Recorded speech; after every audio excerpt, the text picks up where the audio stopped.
Selamat datang di kampus kita, Viewpoint.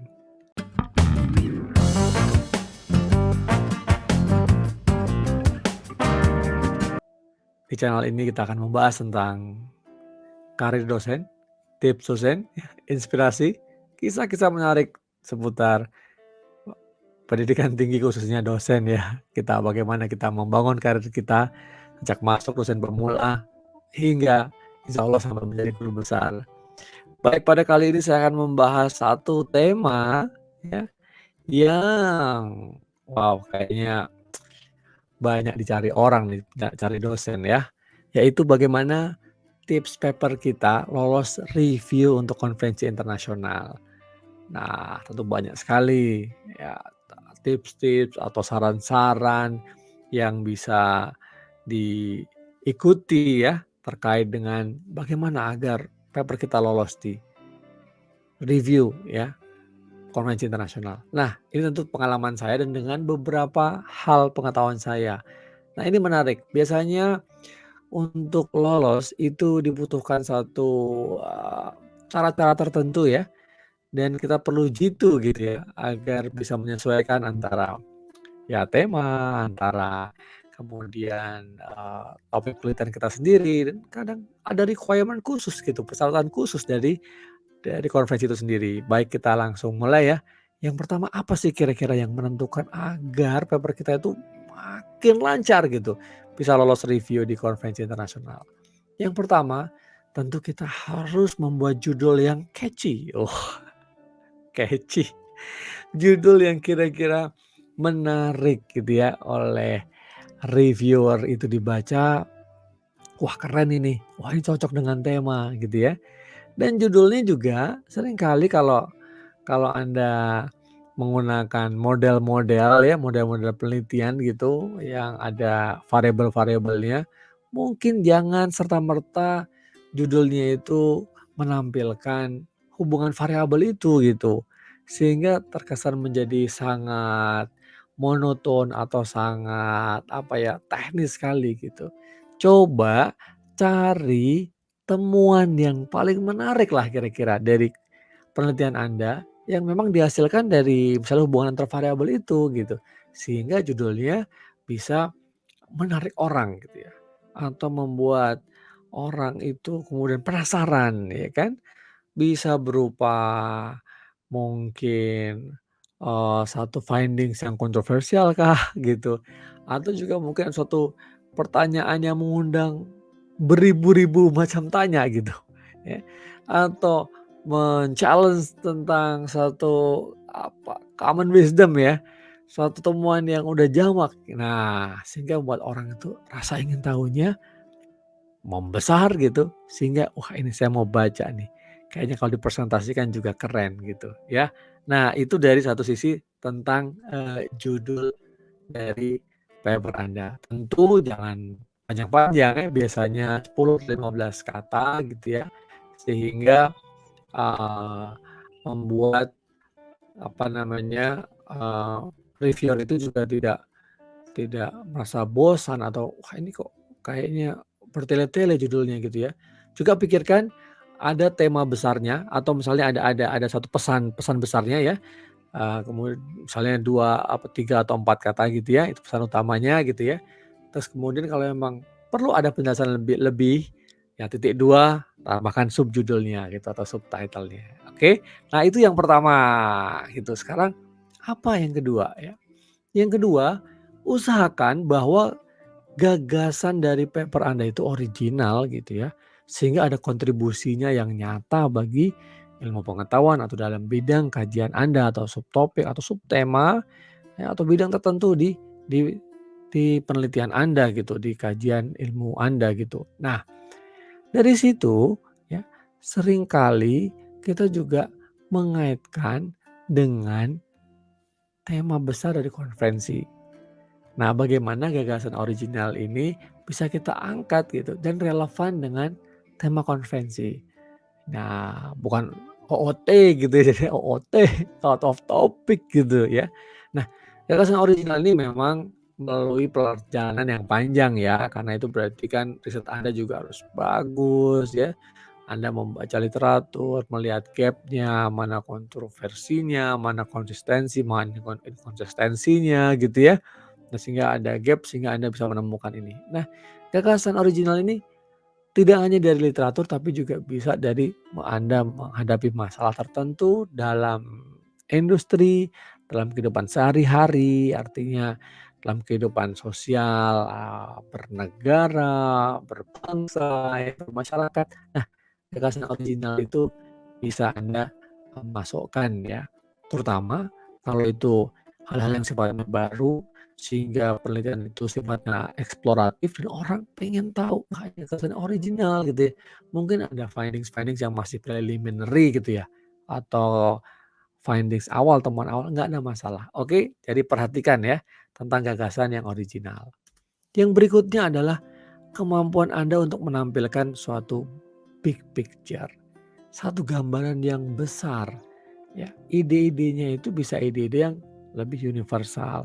Kita tahu bahwa seringkali penelitian kita itu dalam apa ya, lokus penelitiannya ya atau mungkin sampelnya itu sangat spesifik tentang kota, tentang desa, tentang negara gitu ya, atau tentang institusi tertentu, universitas, sampelnya mungkin misalnya kalau Anda menggunakan sampling ya modelnya ya, itu sangat kecil gitu ya, sangat lokal sifatnya.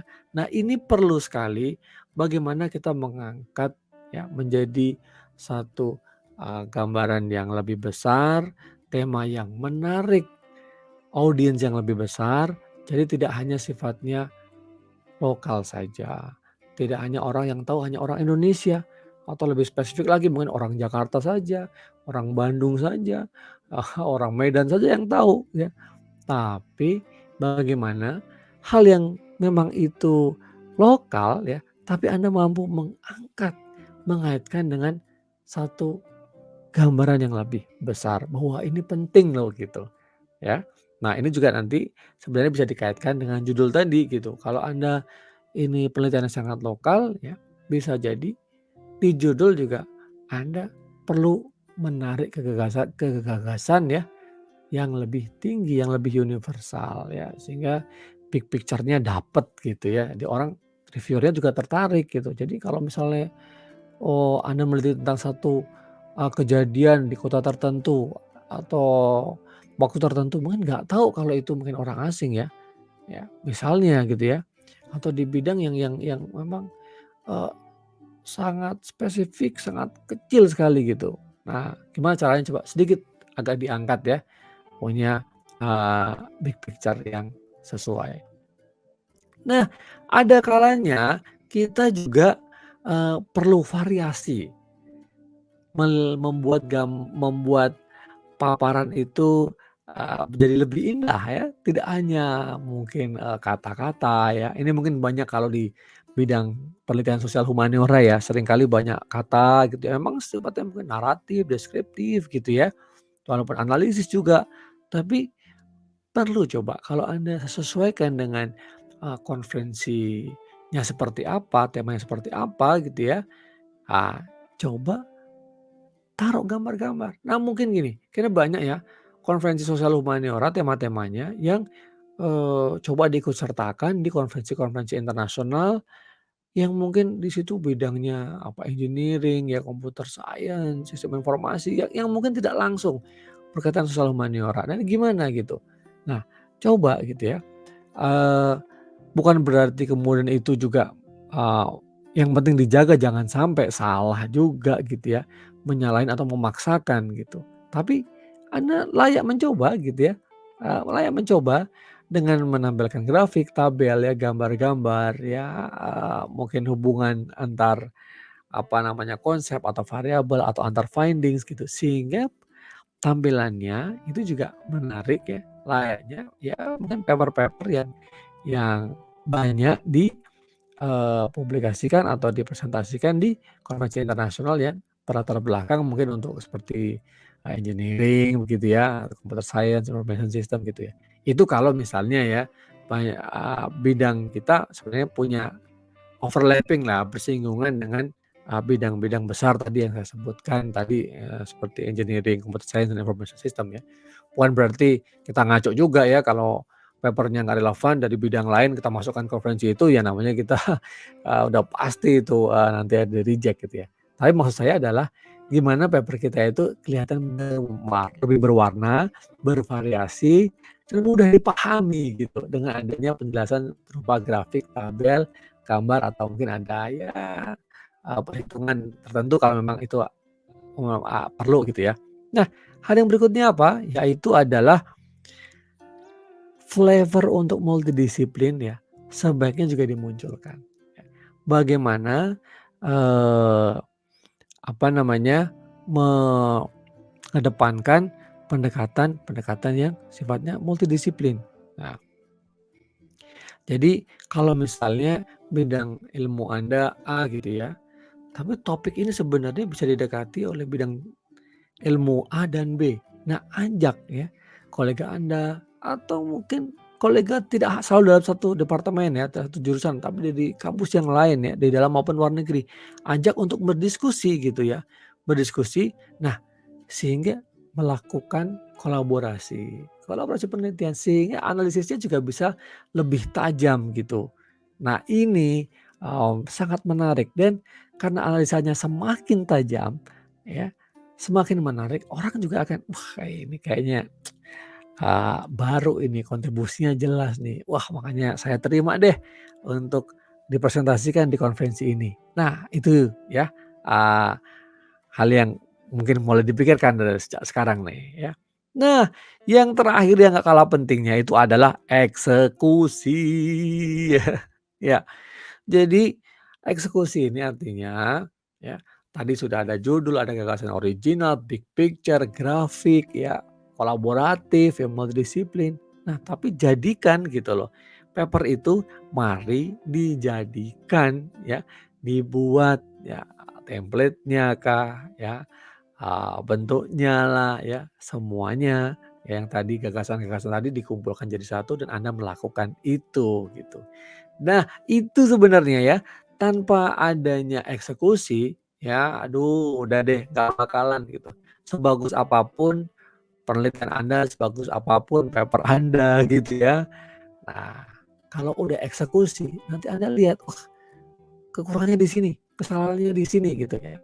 Kalau Anda melakukan sesuatu, eksekusi, tentu nanti ada hasil yang bisa direvisi. Nah, itu tadi beberapa tips ya terkait dengan bagaimana agar paper kita bisa memiliki kesempatan lolos lebih besar untuk dipresentasikan di konferensi internasional. Nah, kalau Anda menganggap sharing saya bermanfaat, jangan lupa, jangan segan-segan ya, like ya, juga subscribe channel ini dengan komentar dan juga bagikan kepada para kolega dosen lain yang mungkin juga akan mendapatkan manfaat dari sharing saya pada video kali ini. Kalau Anda ingin usulan ya, mengusulkan ada topik-topik yang akan dibahas atau ada pertanyaan, silahkan tuliskan di kolom komentar. Sampai ketemu lagi, sampai bertemu di konferensi-konferensi internasional. Saya tunggu paper-paper Anda ya. Dan kalau kita ketemu, Prof, saya udah mengikuti channel Anda. Luar biasa. Semoga bermanfaat. Ya, sampai ketemu lagi. Lihat juga video-video saya yang lain ya. Sukses buat Anda. Assalamualaikum warahmatullahi wabarakatuh. Terima kasih banyak.